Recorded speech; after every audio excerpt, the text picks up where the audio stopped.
Hello, and welcome to South Asia Chat, a podcast series brought to you by the Institute of South Asian Studies at the National University of Singapore. My name is Imran Ahmed. I'm a research fellow at ISAS, and I'll be your host for today's episode on protest, politics, and popular culture in Bangladesh. The protests that toppled Sheikh Hasina's long-standing regime marked a turning point in Bangladesh's political landscape. This movement harnessed the power of a younger generation, challenging a deeply entrenched government. Now, the country faces an uncertain political transition, with key challenges around restoring stability, addressing political polarization, and navigating the evolving legacies of figures like Sheikh Mujibur Rahman. We have a very special guest with us, Professor Nusrat Chowdhury, a leading scholar on protest politics and popular culture. Professor Chowdhury will help us unpack the current situation as well as the recent past. Professor, welcome. Thank you. Thank you for this invitation. It's very nice to have you here. I will ask my first question. I've seen references to the movement which toppled Sheikh Hasina being referred to as the Monsoon Revolution or the Gen Z Revolution or the July Revolution. Looking back, what was it about the movement or its features that made it so successful in uprooting a regime that had embedded itself into perhaps all facets of state and society in Bangladesh? Bangladesh, as you know, is not new to popular uprisings. The most successful ones in independent Bangladesh took place in 1990 against the dictatorship of Hussein Muhammad Ershad, and again later in 2007 against a military-backed caretaker government. While there are many formal similarities between these protests, such as the large number of ordinary citizens who participated in them, or the significance of university campuses as sites of resistance, there are a number of aspects that have been unique to the 2024 uprising. For instance, it was sparked by a demand for reforms in the affirmative action policies or the quota system in public sector jobs, something the New York Times described as a bread and butter issue. The students had also protested on similar grounds in 2018, but that movement was violently repressed by the regime or those allied with it, which followed a familiar pattern. This time, the pattern didn't work. That is, despite the threats and actual violence, the students and those who supported them defied curfew, defied the bullets, and came out on the streets. Political formulae, as you know, work up to a certain point.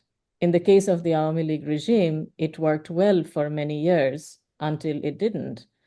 One of the public university students that I recently spoke to said that this time, the prime minister to whom they were actually making their demands was not seen as a savior, which used to be the case in the previous protests, but more as an autocrat. She was distant and dismissive.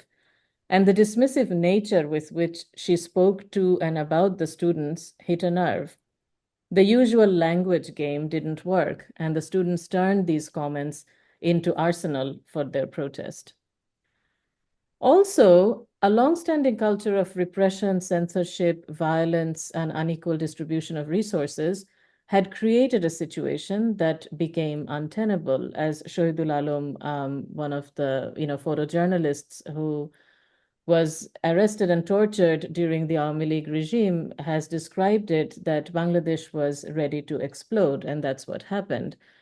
While the mainstream political parties were not successful in capitalizing on these wide ranging resentments, the students managed to garner mass support precisely by distancing themselves from party politics and establish trends in doing politics in Bangladesh. As I have said before in other contexts, ordinary people in Bangladesh are wary and weary of party politics. The way the students distance themselves from the business as usual model helped turn themselves into a powerful and popular political force. So, these are some of the ways in which I think the July uprising has been different from the previous ones. Can I ask you, did the movement kind have like a leadership, or was it something more decentralized and more grassroots and sort of just evolved? I wouldn't call it grassroots because it emerged from university campuses. And it's interesting you asked that question because, the students who have been kind of steering the movement have called themselves student coordinators, not student leaders. So, বৈষম্য বিরোধী ছাত্র আন্দোলন সমন্বয়কারী, the anti-discrimination student movement coordinators, right? So that is different. But, in kind of regular language, people still talk about them as student leaders. But I think there was a very conscious effort to not kind of impose a very familiar kind of hierarchy that otherwise you see in any kind of political movement or political party situations. So there are some students who have played a leading role, but they do not call themselves leaders. And I think performatively, that has also helped propel the movement forward. Was it a protest that sort of took place across the country or focused in particular areas? It really kind of spread across the country, and this is partly because this started as a movement of public university students. And in Bangladesh, the distinction is important. Public universities are funded by the government. At private institutions, you have to pay to study. So there are all kinds of assumptions about the socioeconomic kind of differences Yeah. of students at public and private universities. So, the public sector jobs, the government jobs are highly coveted among the graduates of public universities because they're seen as, stable jobs with good benefits. But what happened this time is that because there are public universities in many parts of Bangladesh in the main, towns, Yes. uh, that this movement really spread all over the country. And there have been private university students who fully participated in the movement, which is different from how these kinds of student protests took shape before. So the public university students had the support of private university students as well as high school students. So we have seen a lot of very, very young people on the streets. So I think it is a movement that I wouldn't call it grassroots because it started as, university campus movement, but it did have a very wide reach, much beyond the capital city. When I think of protests in Pakistan, one of the key elements there, particularly with movements led by Imran Khan's party, the PTI, social media for them plays a very important role. So often, what we see, one of the things that we see during uh, moments of a lot of turmoil or unrest is there's a lot of internet shutdowns. Did that kind of take place in this context? I know you mentioned Oh, censorship. absolutely. And it's interesting that you bring up Pakistan because there were some memes kind of circulating after the movement because it seemed like I don't know which minister it was in Pakistan, but the Bangladeshi Minister for Information Technology seemed to have said exactly the same thing that later the Pakistani minister said, which is we had nothing to do with shutting down the internet, right? So it was kind of like they were, kind of drawing on the same playbook. So yes, the internet shutdown was very deliberate, and it was kind of it was done at a time when there were also curfews all over Bangladesh, so people's movements were very restricted and they couldn't communicate with each other. Of course, the aim was that the students would not be able to communicate with each other and organize, but it backfired. In fact, protesters found ways to connect with each other. They came down to the streets. A lot of ordinary citizens participated. And it's interesting because, I know a lot of people have described this uprising as a Gen Z revolution. And the Gen Z, however way you want to describe them, is kind of dismissed often, at least until this popular uprising, as a generation that is addicted to their cell phones. They do everything on social media, like their whole life plays out on social media. But actually, what we have seen in this case, that street politics and screen politics really came together. And when there was an internet shutdown, people were still able to connect with each other and carry forward the movement. So yes, social media have been very instrumental in this uprising, like anywhere else in the world. But the internet shutdown was also proven to be not as successful in kind of stymieing the main energy of the movement.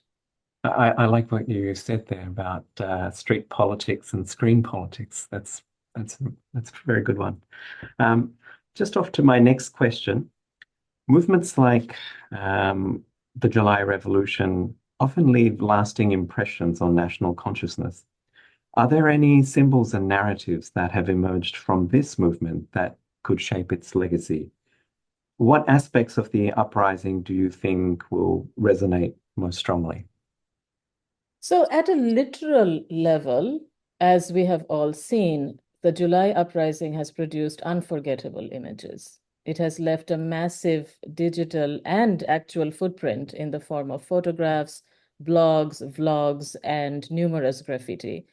In fact, the drawings and slogans that now plaster the walls of, Bangladesh's cities and townships are part of the lasting legacy of the movement. In fact, after Muhammad Yunus became the head of the interim government, he immediately ordered the publication of a kind of coffee table book, which is called The Images of Triumph, I think, or something like that. And recently, he's just in New York for the United Nations General Assembly, and I saw photos of him presenting Handing that as, the book, yes, yes, I saw. yeah, I think to it was. Justin I Trudeau, saw I an. think. Yeah, just Trudeau. Yes, Yeah, so there's that. But I think at a different level, the narrative that emerged from the July uprising is also a refusal to subscribe to the dominant narrative about the origin story of the nation itself. For example, we know that the Awami League has always presented itself as the party that ushered in independence. But over the decades, it turned that claim into an us versus them narrative that was mobilized to discredit and or criminalize any kind of opposition, political or otherwise. So through the rejection of this rather simplistic but ultimately insidious narrative, the July uprising has produced its own narrative of a certain kind of irreverence, irreverence towards that kind of dominant narrative. And I think that is actually one of its lasting legacies. That the challenge to a narrative that had so much purchase for the last 16 years, not to mention 53 years since independence. I think that's a really good segue to my next question about Sheikh Mujibur Rahman's legacy. So I've got written down here, Sheikh Mujibur Rahman's legacy was central to the Awami League's identity, which you explained. Yet under Hasina, this legacy was used to justify a lot of oppressive actions. Has his memory in the popular imagination and the memory of the events of 71 now changed? So we have seen a lot of images of iconoclasm, right? The vandalism of the statues of Mujib, the portraits of Sheikh Hasina, etc. It is tempting to think that the memories of 71 have kind of strayed from the official version. I would argue instead that the July uprising has shown that those narratives have long lost their effect. In this sense, the uprising to me is a symptom of that shift rather than the cause of it. So I think that that narrative has been contested for a very long time. And the uprising and what happened after it is actually a kind of demonstration of that contestation. So rather than thinking that the memories are now being contested post, August 5th. It's actually the other way around.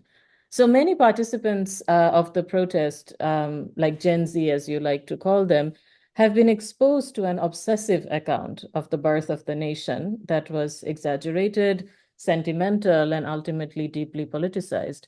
So in Bangladesh, in Bengali, Mukti Juddher Chetona, or the spirit of 1971, has been used as a concept and a slogan so much that it has been evacuated of all meanings when you juxtapose that with all the corruption and repression of at least the last 16 years. So yes, I would say that the memories of 71 have been a topic of contestation for a long time, but the July uprising has created the conditions under which people can discuss them in the public sphere. Until recently, under Awami League rule, it would have been criminal to do so. In fact, the Bangladeshi constitution was amended to criminalize any criticism of the father of the nation. So you have to situate this kind of outburst, this kind of anger against Mujib's iconography in that light. And of course, we are also going through a time that is still a transition period. There's still a lot of raw emotions that are at play. I think some of these things will settle down at a certain point, but I think, we cannot really understand the anger and the iconoclasm without thinking about how this iconography has been kind of codified in a particular way. I mean, I have nephews who go to school in Bangladesh, and every other story in their textbook is a story about Mujib, right? So this generation has actually kind of been subjected to this obsessive iconography and hagiography in a way that I think kind of, backfired. And we saw kind of repercussions of that after August 5th. I remember, I think when I was in school, we would have these in Bangladesh, we would have these textbooks, and at the end of it, there'd be stories of the martyrs of the 71 Mhm. war. And, so I think that, yes, it was quite interesting even at a very early age in sort of early primary school that those kinds of narratives and stories were so prevalent. I think, yes, I mean, I went to school long before you in Bangladesh, and I think the story, the kind of history of the war and the martyrs, they were always there.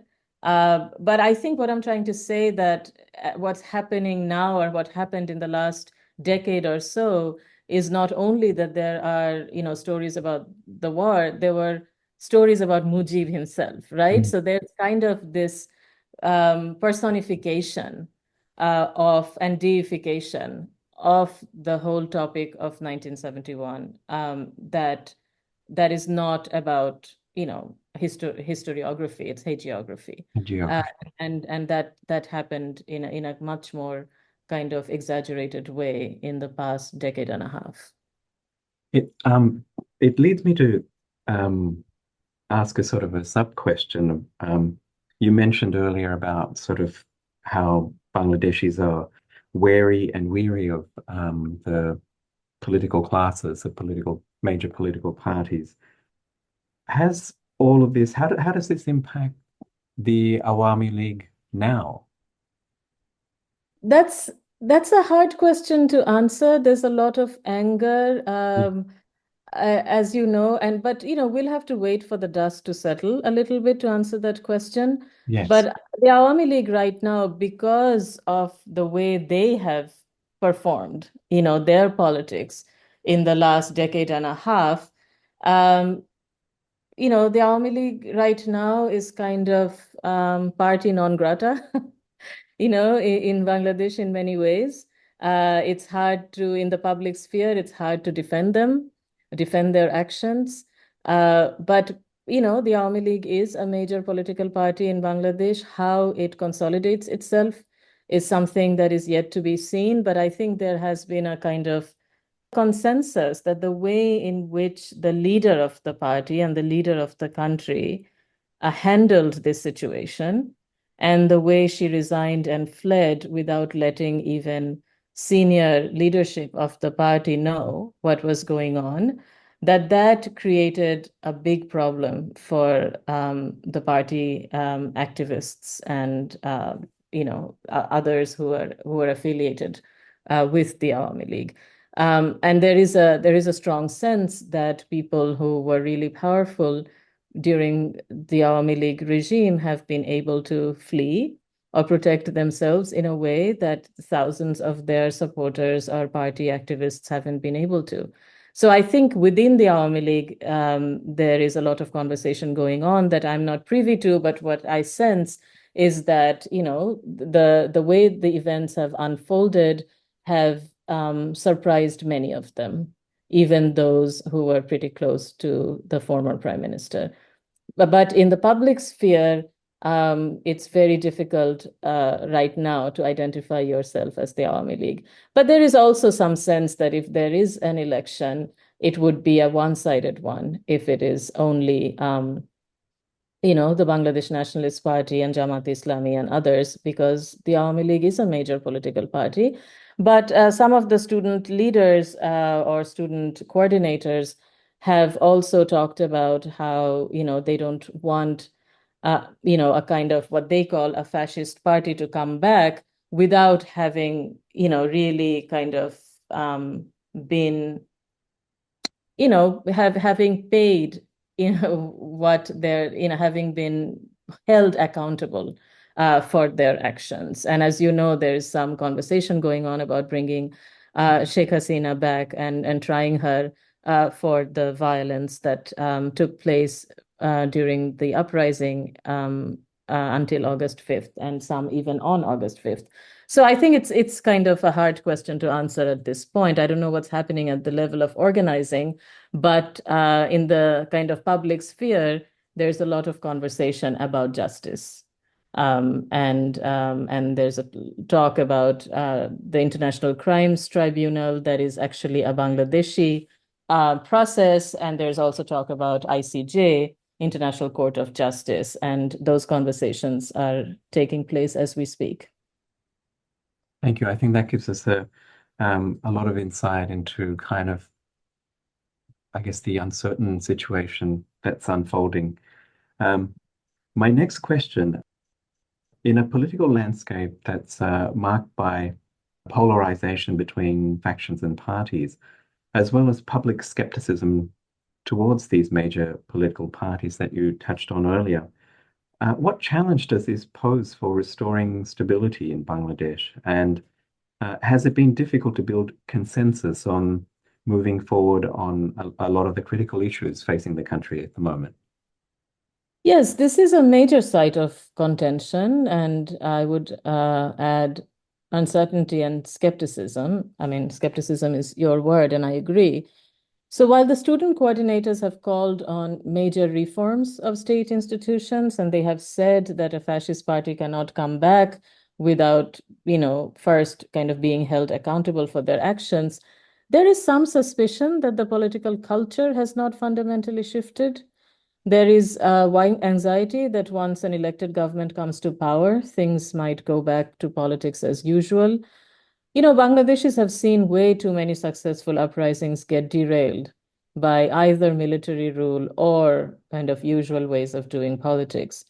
Whether that is the direction in which this is going is hard to tell. There are clearly some differences from before. For example, the military does not seem to be interested in taking over power. The existing political parties themselves are talking about fundamental reforms. And now there's a commission to rewrite the constitution itself. Professor Ali Riaz, a senior political scientist and expert on authoritarianism, is now chairing that commission. These are all good signs, right? But consensus is something that is hard to come by, except for many, in the sense that, except for a few, in the sense that many people realize that 16 years of corrupt and authoritarian rule makes it very difficult for any kind of quick fix. There is a lot of cleaning up involved, and whether and how the interim government will work in that direction successfully and how long that would take is something that is yet to be seen. But I think most people are trying to give the interim government the benefit of the doubt. So uncertainty plays such a significant role in shaping the lives of ordinary people in Bangladesh. You mentioned earlier curfews and those kinds of things during the uprising. How is this current uncertainty, particularly in the aftermath of Hasina's fall, affecting the daily lives of ordinary citizens? What are the key challenges and concerns they're grappling with in this period of transition? So it's true that stability has been a problem for Bangladeshi political culture. So, despite the authoritarian rule of the past 16 years, the political stability itself had made certain aspects of everyday life predictable and therefore perhaps safe or convenient. Of course, not for everybody. It had also created unbearable conditions that could not go on for much longer, as we have seen with the outburst in July. So, ordinary people are exhausted from the fear and uncertainty stemming from the violence that happened during and after the uprising. Law enforcement has been one of the areas where we see the effects of politicization the most. Of course, we know that every institution imaginable has been deeply politicized, but some of those things we don't see. For example, the crisis in the bank sector. I mean, we read about them, but we don't really see them or experience them in the same way. But when you are out and about and you see that nobody listens to the police or the police are not, following the chain of command, you realize that something fundamental has happened. So, for example, by using the police as a weapon against the citizens, most of the people who died during the uprising were killed by the police. The Awami League regime managed to erode any faith that people had in the police. So we have also seen extreme violence perpetrated against the police officers in the aftermath of Sheikh Hasina's resignation. We are also seeing all kinds of interest groups making their demands heard by occupying streets or staging protests in Dhaka, in the capital city, and elsewhere. And this is also understandable to a certain extent, as finally people have the voice to articulate their grievances. We are seeing this among workers in the garment factories, among civil service officers, among rickshaw pullers, and so on and so forth. So all of this makes, ordinary people feel like things are still very volatile. They don't, and one thing that I have been hearing a little bit is that people don't know who's actually running the country, which is not a good feeling to have. So yes, it is definitely a moment of transition. So what we have in Bangladesh right now is an unelected and unconstitutional government, but that is not a critique. It's not a normative argument. There was no provision in the constitution about peaceful transition of power in the face of a popular uprising. So in many ways, what we have is what had to happen. The students are the ones who chose Muhammad Yunus as an uncontroversial and globally recognized figure to take on the responsibility of leading in this, in this uncharted territory. So ordinary people are being patient, but they would also like to see some concrete changes to be convinced that the country is moving in the right direction.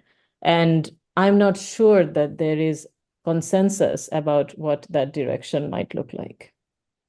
Is there some sense of normalcy in the sense of, public services, education, healthcare, those kinds of things operating as usual, or? I think the civil services, the kind of bureaucracy has been particularly affected because bureaucracy is so deeply politicized that there have been many people who haven't gotten any promotion in the last 16 years, who didn't get any raises in their salaries in the last 16 years because they were not showing their allegiance to the Awami League. So I think the civil services have been particularly affected, by this kind of politicization, and they're now trying to redress a lot of these, you know, um, lot of this misrule, so to speak. So that has been a problem. Law and order has been a problem because the police are not, being active, and people don't really, they're not scared of the police anymore. So those are the two sectors that have been very kind of openly creating a lot of instability, or signaling certain instability. Of course, let's say, but it's not always about the politicization of the institution. For example, there's been quite a bit of unrest in the ready-made garment factories, right, which is one of the main sources of revenue for Bangladesh.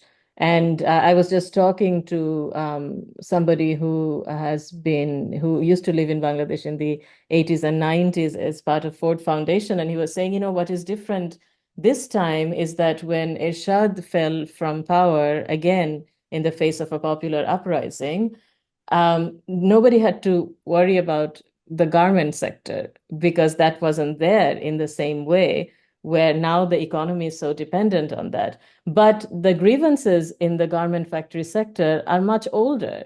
And a lot of it has nothing to do with politicization. It's just that there are very legitimate demands by the workers that haven't been met in not just during the Awami League era, but even before. And because now it seems like it's the season, to kind of ask for justice, ask for retribution, and ask for equality of opportunities. The garment factory workers are also trying to make their voices heard, kind of, dismissing that as like, oh, yet another group that is creating uncertainty or creating instability is actually a problem.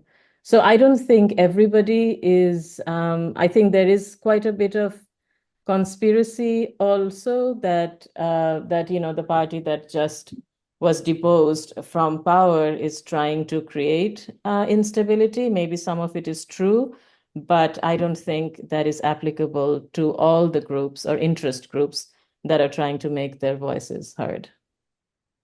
Thank you. My last question was kind of an open one. It's sort of trying to gauge if you had any final thoughts. Going forward, what do you think will be some of the most difficult challenges that both state and society in Bangladesh face in the coming months? Yeah, so I think, the economy is a big one. I mean, despite all the kind of spectacular development projects that the Awami League government took on, the economy has been left in a really, really poor state. Bangladesh has more foreign debt than before, and the foreign exchange reserve has been historically low, at a historical low. So, and the banks, because of, the kind of the bank defaulters have gotten so much, have gotten away with defaulting because of their proximity to the regime. So these are I mean, the economy is kind of one of the main concerns, as well as I would say law and order.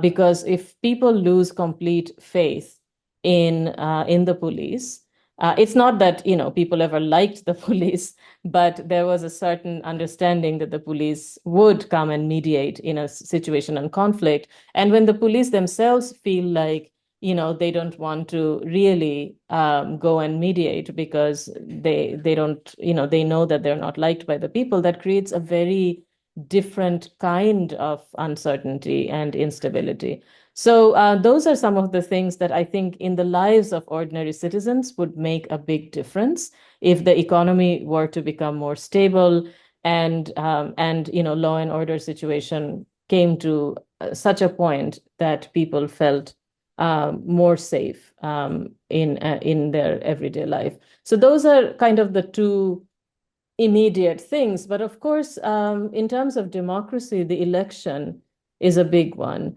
So there's a lot of talk about when the elections are going to happen. And for the first time since August 5th, today, the chief of army staff in Bangladesh actually said in a press conference that 18 months, it would be great if the interim government, could hold a free and fair election within 18 months. Is the first time anybody has spoken about a timeline. So I don't know if it's a timeline that the military itself would, like to see, or if it's something that he came to after, deliberation with the political parties and the members of the interim government. So I think, there is an expectation of a free and fair election, but a lot of it will also depend on what free and fair means and what reform means. And this is something that, interests me about all the discussions about the uprising is whether it's a revolution, right? I mean, you have started this conversation by saying that a lot of people are describing it as the Monsoon Revolution or July Revolution, whereas a lot of talk on the ground is about reform, and reform and revolution are kind of two very different things. Different things, yes. I like to call it an uprising, but I think, the kind of the effort to rewrite or reform the Constitution is a big one. It is the first time that I'm hearing that, that there's a serious effort to actually rethink the Constitution itself. So that, in one way is quite revolutionary. So whether, Bangladesh can actually come to a consensus about how to rewrite or reform the constitution and how to hold a free and fair election on the basis of that constitution within possibly 18 months, but that's a timeline that was given by the head of the military, is something that, that's something we'll have to see whether that happens or not. But I think those are some of the things that ideally Bangladeshis would like to see. So I'll just wrap up. Thank you so much for being on South Asia Chat with us today. Thank you so much for hosting this conversation. It's really an unprecedented event, not just in Bangladesh, but in kind of our part of the world. And I'm so glad that you are hosting conversations about this issue. So thank you. Wonderful. Thank you. You're listening to South Asia Chat. You can learn more about our work by visiting us at isas.nus.edu.sg. You can also get updates on our research and publications through social media. You can find us on Twitter, LinkedIn, Facebook, and Instagram.